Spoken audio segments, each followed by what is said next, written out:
Hi, welcome to EPG Pathshala Spanish. I'm Rajiv Saxena and I teach Spanish in the Center of Spanish, Portuguese, Italian and Latin American Studies in the Jawaharlal Nehru University in New Delhi. We are learning Spanish and we are in the intermediate Spanish paper which is called Intermediate Grammar. We are in the module which is talking about the impersonal sentences. The objective of this module is to learn about impersonal constructions in Spanish. However, we should note that a detailed overview of passive constructions will be done in the next paper of advanced grammar.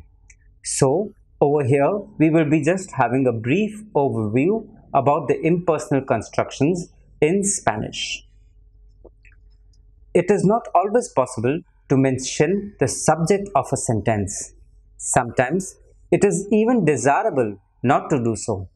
So, if a person tells me something and I don't want another person to know that who told me, I must avoid mentioning him or her. So, we would be deleting the subject of a sentence. If anybody breaks anything which belongs to me, I cannot say he, she or they broke it if I don't know who the subject is. In these cases, we usually use impersonal sentences. In English, this problem is solved by using passive structure. It was broken. In Spanish, there are several other ways to address this situation. And impersonal sentences are those in which the speaker does not mention the subject of the main verb. There are various ways to make impersonal sentences in Spanish. Impersonal sentences can be formed using a third-person plural verb without mentioning the subject. Me han dicho que, I have been told that. Me han dicho que, I have been told that. Dicen que, they say that. In such sentences, the subject can be anybody. Very often, the speaker doesn't even know who the subject is. In other cases, the speaker doesn't want to mention the subject or thinks it is understood because the context is clear. Me van a invitar a una exposición.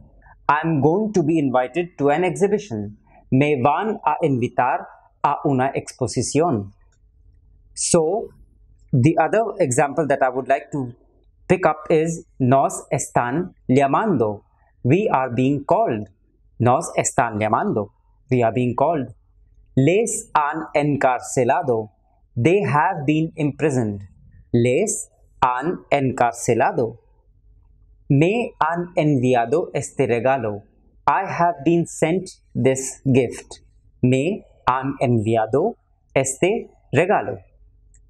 To make impersonal sentences, Spanish attributes the action to a hypothetical plural subject that is always omitted, whereas in English, passive structures are commonly used for the same.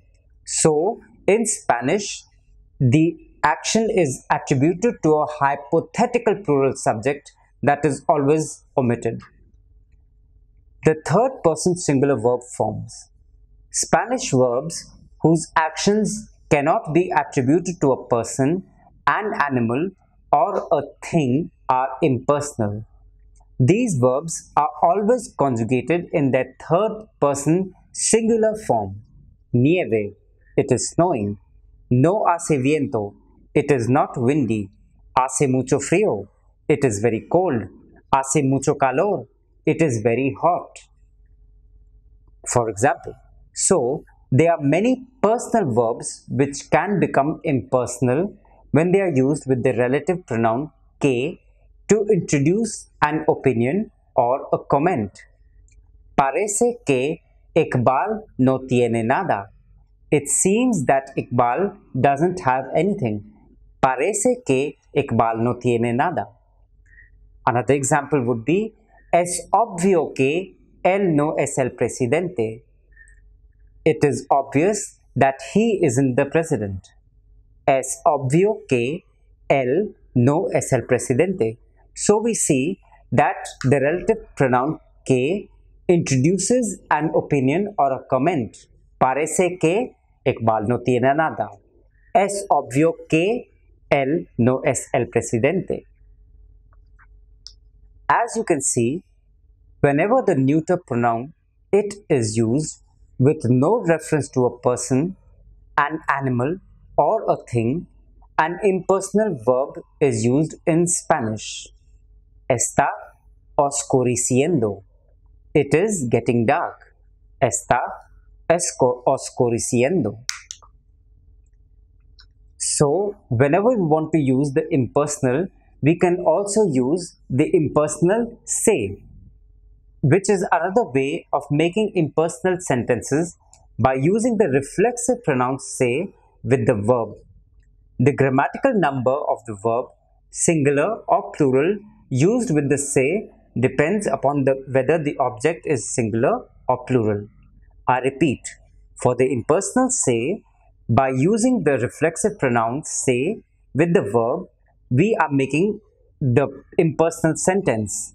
The grammatical number of the verb, whether it is singular or plural, depends upon whether the object is singular or plural. Se está construyendo una carretera. A highway is being built. Se está construyendo una carretera. So we do not know the subject, and that is why we are using se está construyendo una carretera. It is a passive voice sentence in Spanish. Se están construyendo dos carreteras. Two highways are being built. Se están construyendo dos carreteras. When object pronouns are used after the reflexive pronoun se, the verb is always singular as long as there is no reference to plural nouns. Se les han invitado. They have been invited. Se les ha invitado. Or another example would be se nos han asegurado que. We have been assured that. Se nos ha asegurado que. We have been assured that, etc. If there be any reference to a plural noun, the verb is always plural. Se les han fijado los sueldos. Their salaries have been fixed. Se les han fijado los sueldos. When the object is a noun, including a person, object pronouns are used along with the nouns, especially with the verbs decir, ordenar, sugerir, pedir, aconsejar, and advertir, amongst others. So, I repeat that when the object is a noun, including a person, object pronouns are used along with the nouns, especially with the verbs decir, ordenar, sugerir, pedir, aconsejar, and advertir. Se le ha dicho a Mehul que venga. Mehul has been told to come. Se le ha dicho a Mehul que venga. Another example would be se les ha pedido a los gemelos que no salgan. The twins have been asked not to leave. Se les ha pedido a los gemelos que no salgan.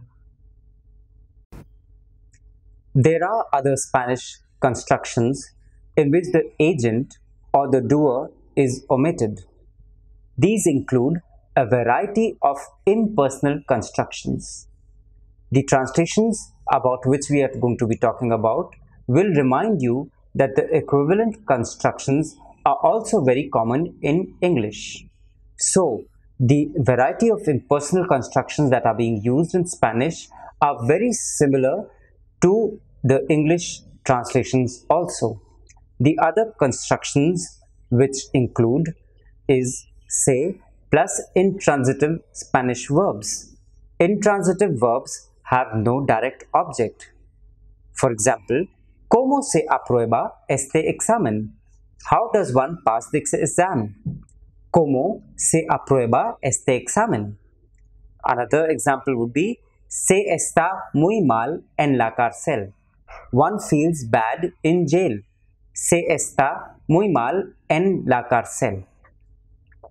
The two form with the pronoun te. Te matas a estudiar y nadie te ayuda. You kill yourself studying and no one helps you. Te matas a estudiar y nadie te ayuda. Uno is also the subject of the sentence in many cases.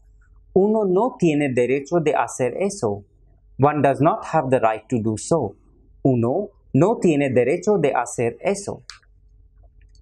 The third person plural form of the verb is also used to get the same meaning, to communicate the same thing. Sospechan que él tenga una copia. They doubt that he has a copy.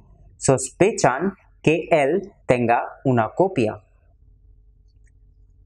These impersonal expressions are used when the subject of a verb is unspecified or unknown but is human. So, when the subject of a verb is unspecified or unknown but is talking about a human being, then these impersonal expressions are used. They are usually used to make general statements and to express rules, but also are very useful for asking how to spell a word or what a word means. Se debe trabajar mucho para tener éxito. One should work hard to gain success. Se debe trabajar mucho para tener éxito.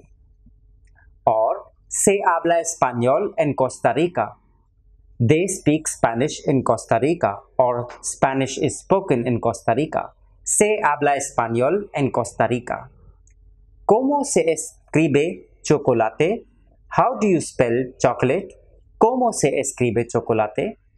Or another sentence would be, ¿cómo se dice beach en español? How do you say beach in Spanish? ¿Cómo se dice beach en español? What we should be noting is that while the English translations contain one, they, or you, there is no subject specified in the Spanish equivalent. To form the impersonal se, verbs are always third person singular and are commonly followed by a direct object. Se necesita que la gente proteja a la tierra. It is necessary that people protect the earth. Se necesita que la gente proteja la tierra. Or, se habla español aquí. Spanish is spoken here. Se habla español aquí. Another example would be, se dice que va a llover mañana. It is said it is going to rain tomorrow. Se dice que va a llover mañana. Or, in many restaurants, you find these signs in the aeroplanes, restaurants, in many public places, se prohíbe fumar. Smoking is prohibited. Se prohíbe fumar. These are impersonal sentences. The word se has many uses in Spanish. Two of the most frequent uses are the impersonal se and the passive se. The impersonal se is used with a third person singular verb to express the impersonal English subject. One, you, people, or they. ¿Se puede nadar en el lago? Can you swim in the lake? Or can one swim in the lake? ¿Se puede nadar en el lago? Or another one would be, se dice que hay brujos que viven en la sierra. They say that there are witches that live in the mountains. Se dice que hay brujos que viven en la sierra. Or another sentence which is very commonly used is, se come muy bien en México. One eats very well in Mexico. Or, you are fed good food in Mexico. Se come muy bien en México.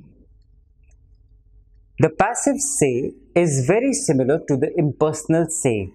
The agent of the action is either unknown or unimportant, and the influence is placed on the action and not the doer or the actor. So, the agent of the action is either unknown or unimportant, and the influence is placed on the action and not on the doer or on the actor. En Coyotepec se hace el barro negro. Black clay is made in Coyotepec. No se habla español en ese pueblo. Spanish isn't spoken in that town. Se gasta mucho dinero en el mercado. A lot of money is spent in the market. Se gasta mucho dinero en el mercado. No fault construction is also one of the many uses of the word se in Spanish, which is as a no fault construction. Just as the name indicates, this construction is used for unexpected occurrences and does not place the blame on anyone. So, whenever we do not want to place the blame on anyone, we use the no fault construction. These sentences include se, an indirect object pronoun which refers to the person or the persons involved, usually as an innocent victim, and the verb which is in the third person and agrees with the recipient. So, for example, we talk about a Juan se le perdió la cartera. Juan lost his wallet, or John's wallet got lost. So you're not blaming anybody, you're just saying a Juan se le perdió la cartera. Or another example would be se me olvidaron tus libros. I forgot your books, or your books were forgotten by me. Se me olvidaron tus libros. You're not placing the blame on anybody, neither on yourself nor on anybody else. You're just saying se me olvidaron tus libros. Or another one example which is of no fault example would be se nos cayeron los vasos. We dropped the glasses, or the glasses fell. Se nos cayeron los vasos. Or se me rompió la mesa. I broke the table, or the table was broken.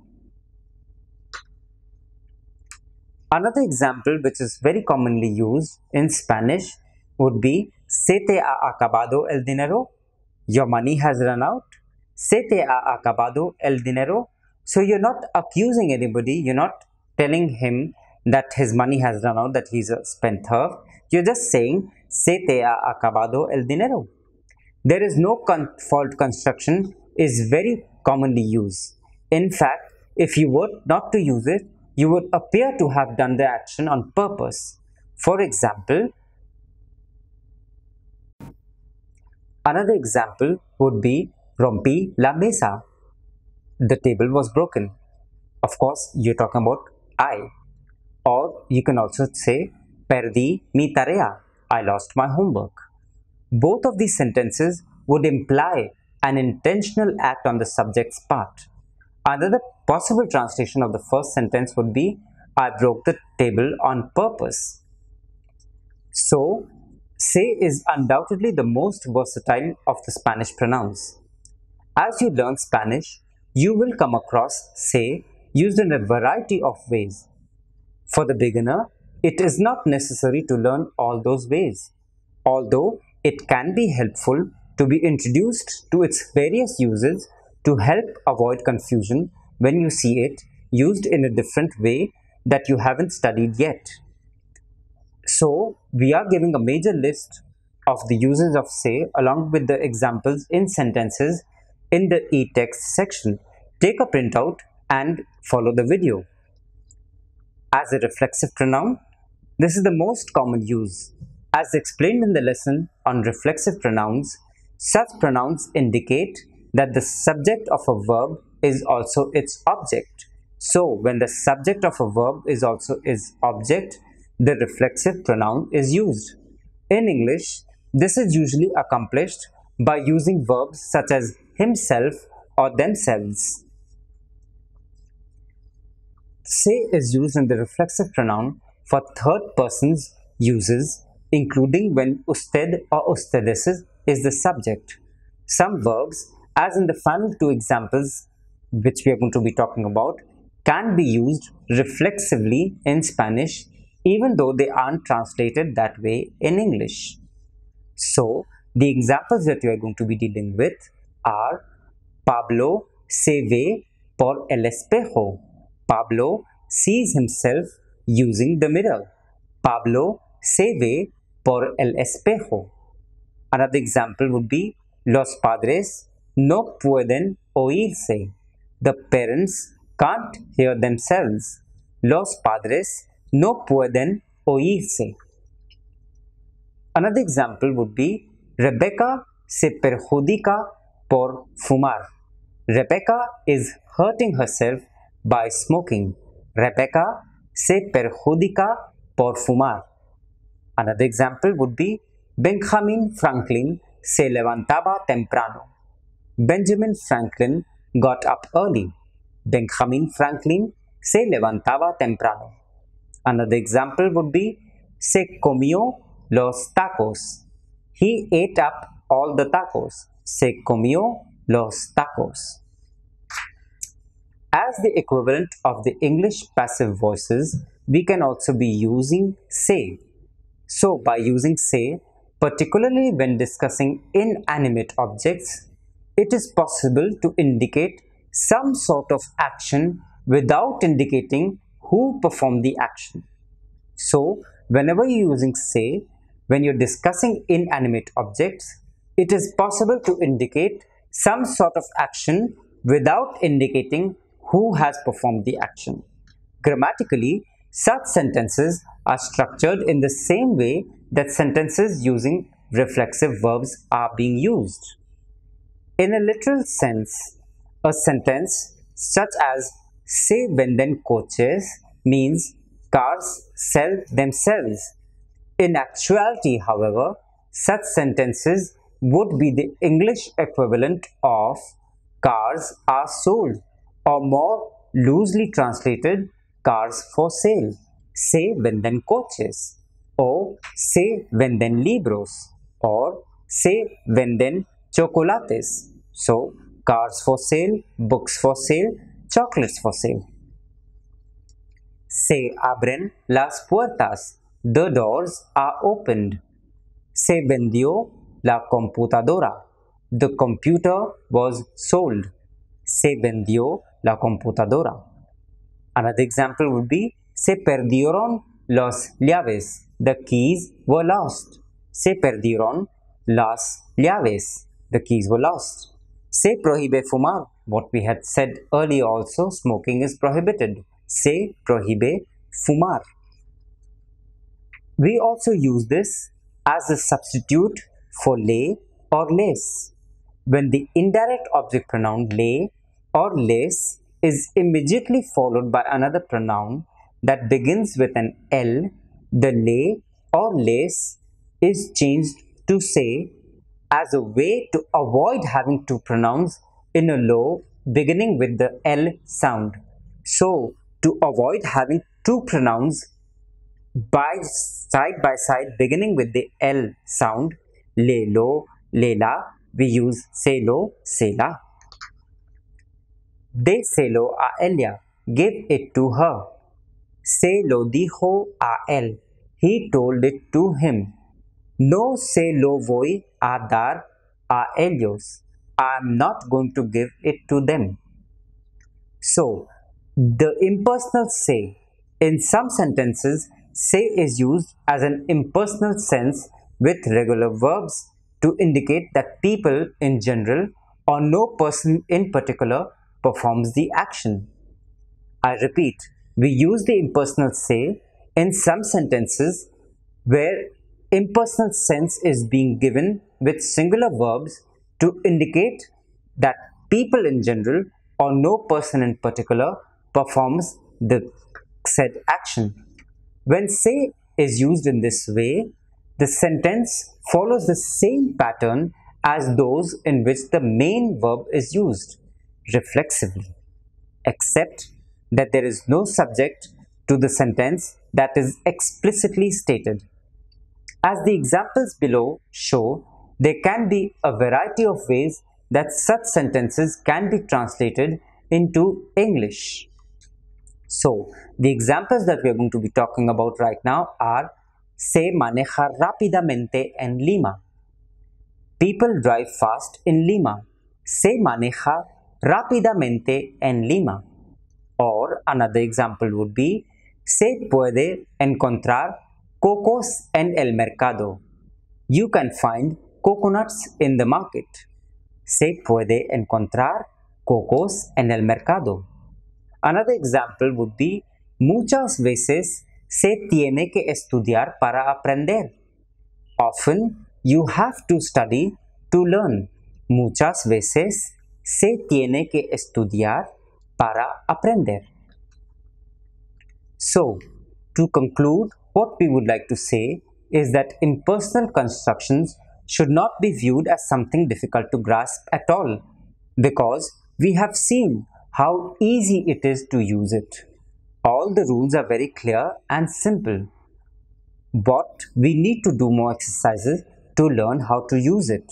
So, go to the section marked self-assessment and do the exercises there, and it will help us practice more and communicate much more easily and fluently in Spanish. Muchas gracias.